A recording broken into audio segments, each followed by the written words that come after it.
भारतीय news channel 10 को पहचान मैं आपको बता दूं, इन्होंने जो है होम गार्ड की सर्विस करते हैं और मैंने खुद इनको कवर किया है। मुबारक मंडी में ये लगातार कई सालों तक अपनी मांग को लेकर धरना दिया।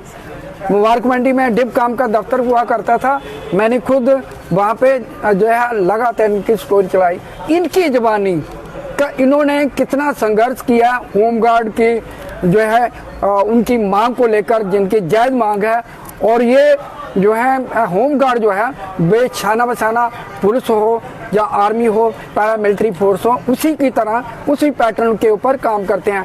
पहले तो आपका बहुत बहुत स्वागत है सर। सबसे पहले मैं आपका और आपके चैनल का धन्यवाद करती हूँ कि आपने हमें 2006 से लेके आज तक कंटिन्यू कवर कर रहे हो। मैं आपको सल्यूट करती हूँ कि हम लोग बूढ़े भी हो चुके हैं अब। बिल्कुल बिल्कुल। तो लेकिन सरकार टस की मस नहीं हुई, सरकारें आती जाती रहती है, सभी के आश्वासन झूठे रहे हैं। तो यही एक देश की बेटियों के लिए जो हमारे माननीय प्रधानमंत्री जी भी बोलते हैं कि देश की बेटियां हमारा अभिमान है, देश की बेटियां हमारी शान है, यही देश की बेटियां। नहीं, मैं तो आपको रोकूंगा, पहले वो संघर्ष बताइए 2006 वाला जो डिप काम का दफ्तर हुआ करता था मुबारक मंडी में, वहां से शुरू हुआ और आज तक ये लंबा संघर्ष जारी है। हमारे दर्शकों को थोड़ा सा बताइए सर। जे 14 नवंबर 2006 से हमने जे प्रोटेस्ट शुरू किया था, जहां तक कि 11 साल हमने डे नाइट मुबारक मंडी के अंदर चलाया था, जो लिम्का बुक के अंदर भी आया था।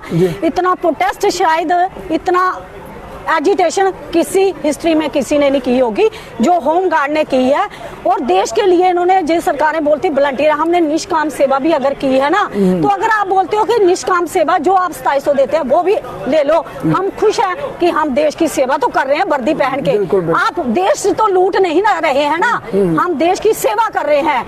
हम बेल्ट बांध के पुलिस के साथ शाना बिशाना एक सहयोग कर रहे हैं, तो हमने किसी को लूटा नहीं। आप ये बताइए कि क्या डिमांड रही आपकी इस संघर्ष के दौरान, आप क्या चाहते थे?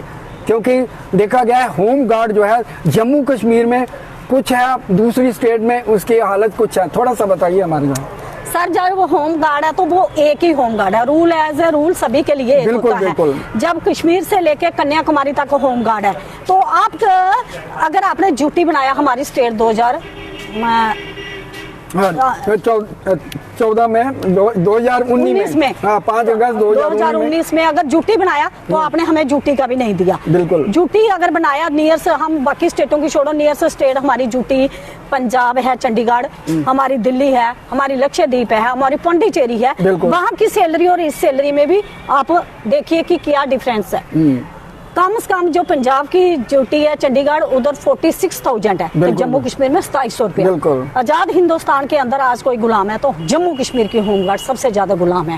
तो मैं कहना चाहती हूँ कि इस वक्त असेंबली चल रही है, असेंबली के अंदर 90 MLA बैठे हुए हैं, क्या किसी एक ने भी इस देश की बेटियों की आवाज उठाई? जी बोलते हैं देश। नहीं, मैं आपका थोड़ा सा रोकूंगा। आपने जो है बहुत बड़ी पार्टी जो है विश्व की सबसे बड़ी पार्टी, उसके दरवाजे भी खटखटाए, आपने वहां से भी आश्वासन मिला, तो LG जो है ड्यूटी बन गई, ड्यूटी के लाभ भी जहाँ पे लगने चाहिए। ये तो जुम्मा 4 दिन ये नई सरकार आई है, क्या वो जो है ड्यूटी का दर्जा मिलने के बाद आपको कुछ इंसाफ मिला?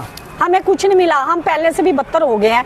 पहले जब बोलते थे कि इधर सरकारें नहीं सुनती है, बाहर की स्टेट का इधर लागू नहीं होता। जब ड्यूटी बन गया हमें बड़ी खुशी हुई कि अब ड्यूटी बन गया, अब जो बाहर के रूल एंड कानून है, जो भी सैलरी होगी वो हमें भी मिलेगी। लेकिन हमें वही 1 रुपया नहीं सरकार ने बढ़ाया। 11 साल में 1 भी रुपया बढ़ाते थे तो हमें पता चलता था कि हमें ड्यूटी का कुछ मिला। तो हमें कुछ नहीं दिया गया ड्यूटी का भी। तो हम बोलते हैं कि जैसे हम पहले थे वैसे ही है। 75 साल से शोषण ही, जितनी भी सरकारें आई, हम एक सरकार को नहीं बोलेंगे, जितनी भी सरकारें आई सभी ने हमारा शोषण ही शोषण किया। अपने हक के लिए इन्होंने आवाज उठानी होगी तो वो उठाएंगे। गरीबों के हक के लिए किसी एक भी MLA ने, किसी एक भी मंत्री ने आवाज उठाई? हाँ, कमला जी, जिस तरह से आपने कहा कि असेंबली में कोई आवाज नहीं उठाई 90 के 90, लेकिन आपको बता दें कि ये जो होम गार्ड है ये गृह मंत्रालय के अधीन आता है। अमित शाह जो है मंत्री हैं, गृह मंत्रालय के जो है हेड हैं, यहाँ पे LG है। क्या इन्होंने कोई आपकी बात, आपने कई बार वहाँ दिल्ली भी गए, सारी स्टेट में मतलब हर जगह पे जाके अपनी अप्रोच की डिमांड को लेकर, क्या किसी ने आपकी सुनवाई की? किसी ने नहीं की सर। हमने इतने मेमोरेंडम इतना कुछ दिया है, हम सरकार ने भी हमारी हेल्प नहीं की है। जब भी बोलो बोलते 2 साल से आपकी फाइल एलजी के पास है, आपकी फाइल सेंटर में है, अब हमारे हाथ में नहीं है। आप दिल्ली में जाओ, दिल्ली में जाते हैं वो भी लेटर पे लेटर, फाइलें सिर्फ एक टेबल से दूसरे टेबल पे घूमती रहती है, लेकिन उन पे कार्रवाई कुछ नहीं होती है। अगर कोर्ट में जाते हैं फिर जो बोलते हैं आप कोर्ट में जाते हैं। कोर्ट सबसे बड़ी जुडिशरी है जहाँ एक न्याय का मंदिर होता है। बिल्कुल बिल्कुल। न्याय के मंदिर के पास हम जाते हैं, वहां पे अगर सरकार में दम था तो सरकार ने सामने आके बहस करनी थी। जब हाई कोर्ट ने हमें ऑर्डर दिया, सुप्रीम कोर्ट ने ऑर्डर दिया, तो फिर सरकार में इतना दम क्यों नहीं है कि उस केस को डिसमिस करवा सके? क्योंकि इनके पास कोई सबूत नहीं। महीने की जुडिशरी ने इनको बड़ा तंग किया हुआ है और हर महीने की 2-2, 3-3 तारीखें अब पड़ रही है सरकार ने इनको इतना। देखो पिछले महीने 10 तारीख को भी तारीख लगी, 28 तारीख को भी लगी, अभी फिर 6 तारीख को तारीख की, अभी 27 तारीख को फिर लगी है। जुडिशरी तो इनको तंग कर रही, लेकिन जे इनके एडवोकेट जो जनरल है वो आके कोई जवाब ही नहीं देते सरकार के अंदर, बस टाइम लेते हैं टाइम। अगर उनमें कोई दम है तो हम बोलते जम्मू कश्मीर में। आपका कहने का मतलब है कि जुडिशरी आपकी बात को रख रही है, लेकिन जो है सरकार जो है, चाहे केंद्र की सरकार हो चाहे राज्य सरकार हो, आपकी बात नहीं सुन रही। ये सुन नहीं रहे, इम्प्लीमेंट नहीं कर रहे हैं। तो हमें बताएं सरकार कौन सी इंटरनेशनल कोर्ट है जहां पे हम जाएं हक मांगने के लिए? अगर हमने हाई कोर्ट में लड़ा, सुप्रीम कोर्ट में लड़ा, हर जगह पे लड़ रहे। कैट इन्होंने बनाया, कैट ने भी हमारे हक में फैसला दिया।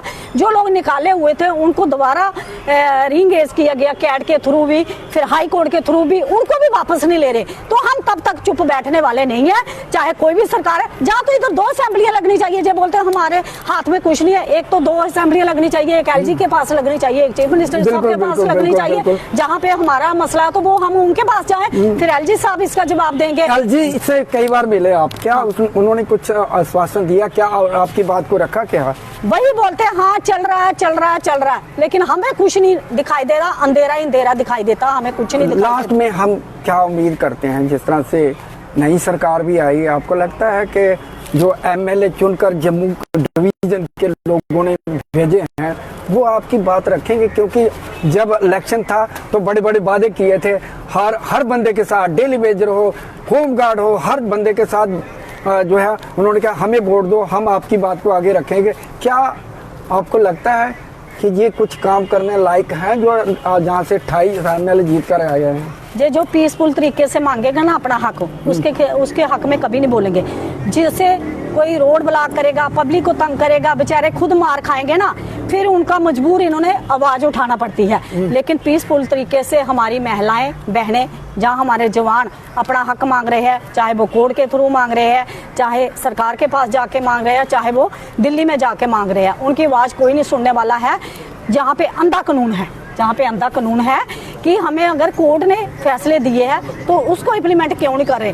अगर इनके पास कुछ सबूत होता तो जो कोर्ट में पेश करते थे, लेकिन इन्होंने कुछ नहीं किया। हमें जुडिशरी पर भी भरोसा है और हम फिर एमएचए में जाएंगे अपनी आवाज लेके अपने जवानों के हक में, चाहे वो डिसंगेज वाले हैं, चाहे रनिंग वाले हैं, चाहे कोई भी है। हम माननीय प्रधानमंत्री जी से, एलजी सरकार से और गृह मंत्री से यही अपील करेंगे, सर इन गरीब लोगों का दर्द कब सुनोगे? लोगों के मन की बात आप रोज सुनाते हो, अपने मन की, कभी हमारे लोगों की मन की बात कब सुनोगे? हमारी बेटियों की मन की बात कब सुनोगे? जय हिंद जय भारत। मैं एक यही कहना चाहती हूँ कि हमें जल्दी से जल्दी इंसाफ दिया जाए। ये थी कमला शर्मा, जिनको लगातार हम 2006 से कवर करते आ रहे हैं। लंबा संघर्ष है, अपनी मांग को लेकर इन्होंने हर दरवाजा खड़काया।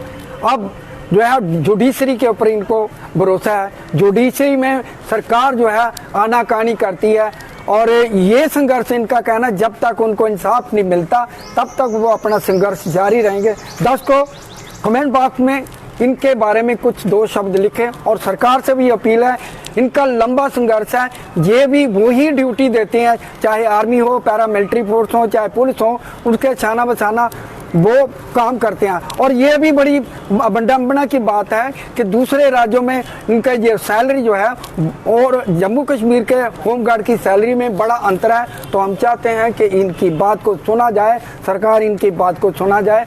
और इसके साथ मुझे दी इजाज़त, नमस्कार।